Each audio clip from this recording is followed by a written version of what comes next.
수익이 급증하는 데에는 높은 금리도 한몫하고 있습니다. 금융당국이 즉각 압박에 나섰는데 상황은 거의 나아지지 않고 있습니다. 일부 증권사의 경우 여전히 금리가 연 10%가 넘었습니다. 이어서 박승원 기자입니다. 지난 8월 증권사 사장단 회의에 참여한 은성수 금융위원장. 이 자리에서 은 위원장은 대뜸 신용거래 융자금리를 화두로 꺼냈습니다. 한국은행이 기준금리를 0.75%포인트 인하할 동안 신용거래 융자금리는 전혀 변동이 없었다며 사실상 금리 인하를 압박한 겁니다. 금융당국 수장이 공개적으로 지적하면서 증권사들은 부랴부랴 신용거래 융자금리를 인하하고 나섰습니다. 가장 먼저 미래에셋대우가 비대면 계좌에 대한 신용거래 융자금리를 0.5%포인트 인하했고 삼성증권과 대신증권 역시 최대 1%포인트 내렸습니다.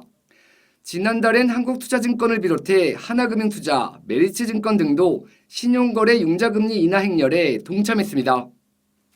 이처럼 증권사들이 금융당국의 압박에 호응하는 모습을 보이고 있지만 여전히 금리 수준이 높다는 게 지배적인 시각입니다. 실제 대신증권은 상환 기간에 따라 최대 1%포인트 인하했지만 최고금리가 9.5%에 달합니다.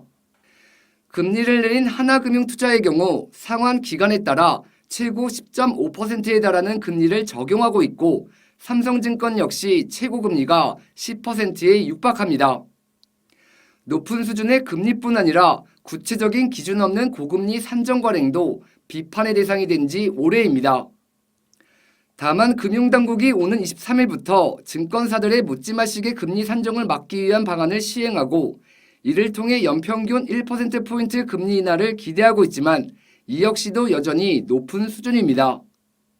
지금은 보이지 않는 담합 같은 행태로 인해서 금리가 거의 유사하고 또한 차별성이 없기 때문에 소비자 입장에서는 울며 겨자 먹기로 증권사의 금리를 받아들일 수밖에 없다는 것이죠. 그런 측면에서는 이번 기회에 근본적인 개선이 필요하다고 봅니다.